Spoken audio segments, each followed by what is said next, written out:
about the B-side. You see, what I remember, and I'm sure a lot of you remember, is when we used to go and buy albums, we used to go buy the vinyl, and if you wanted the single, you would buy the 7 single.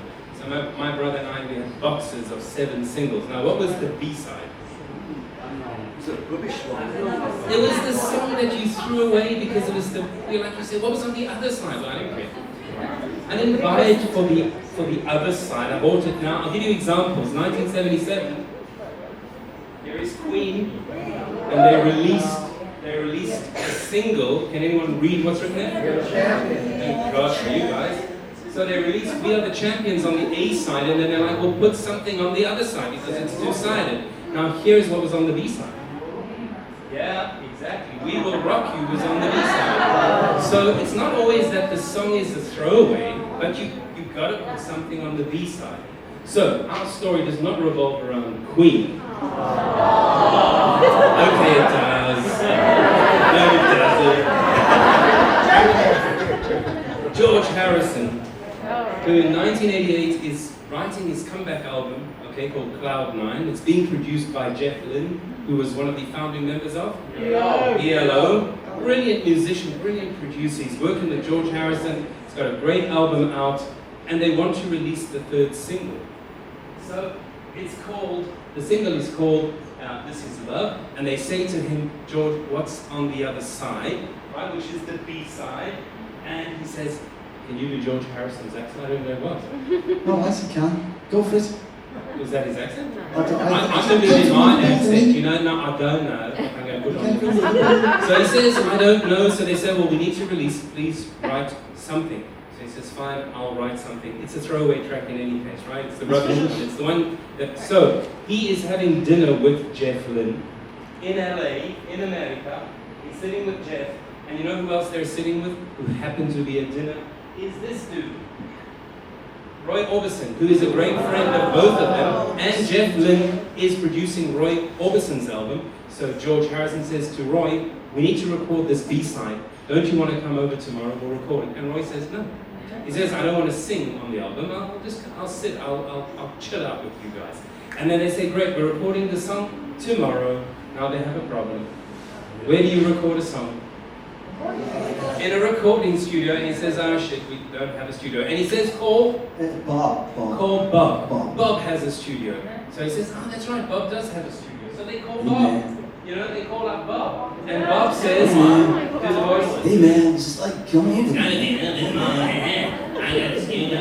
So he says, I got a garage, man. He says, yeah, you can come use my studio in LA, I don't mind. Do you want to sing on it? He's like, no, you can use my studio. So they go over to Bob's house, all true story. Bob is on the barbecue, I kid you not. He is cooking. George Harrison says, okay, cool, let's try. And then he says, shit, I forgot my guitar. True story. He said, where did you forget your guitar? He said, Tom's house. They said, why did you leave it at Tom's house? That's Tom Petty. We were, thanks for the spoiler. But, thanks a lot. I think you want to know if we've rehearsed the show together. Thanks. Sorry. So Tom Petty, he says it's at Tom's house. I left it there because they have become good friends. Their families have actually become good friends. He says, I'll be back in a sec. He drives over to Tom's house, says to Tom, why don't you come with us? And Tom's like, I'm not doing anything. So all of them end up at Bob Dylan's house, Surreal, while he's barbecuing, and they're going to record the song, and then they say, what are the lyrics? And he says, I didn't really write many lyrics, I got some ideas. And he says to Bob, you're a lyricist, why don't you write some lyrics? And he says, oh, okay, man, but what's the title of the song? And George says, I haven't written one. And he sees a box on the floor in the garage, says, handle with care. And he says, no, we'll call it that. Seriously. So these brilliant guys write a song called Handle with Care. They all chip in, they're all writing lyrics, all writing the music. Roy Orbison sings, you know that whole part? He sings it. And then they go back to EMI. And George Harrison is thrilled. He says, I got the B-side. Here it is. And they take a listen. And they say, oh no. This is not a B-side. You can't throw this song away. This is brilliant. We need more. Who's the band? And he and he now realizes he has the ability to fulfill a dream that he's had, which is to take all these dudes and to make a band out of them called the Traveling Wilburys. And there is a huge forum on where the name came from, by the way. One of them actually said when he recorded his album, when he was doing the sound mixing with Jeff Lynne, whenever they screwed up, he said, we'll bury him in the mix. Seriously, we'll bury him. Wilbury. So they said, let's call ourselves the Trembling Wilburys. And they said, no, we'll call ourselves the Traveling Wilburys. And he was so excited. So George Harrison, the Beatle, he was so excited at playing with his mates, just like it's what we do. We play with our mates over here. And they had some success as the Traveling Wilburys. There they are. What did Mickey tell me? Bob Dylan looks like, I don't know, your friendly gardener or something. Climbed out of bed. And the song we're going to do today is called Handle with Care. And I'm dedicating it. Where is Eitan? I can do that. Because Eitan, my son, just came back from a week in Kuskosinum and he is broken. He is broken. Don't clap for him, you didn't smell it, don't you? And the first line is, I've been beat up and battered around and no, that applies to him. So here we go. Guys, this song came out in 1988, the Traveling Wilburys. They had a second volume. We're going to play you our rendition. There we go. I'm ready.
showing Wilbury's. Name 2 other hits from that album. Legacy. Look, if you don't know, sorry, just don't make up stuff. You know,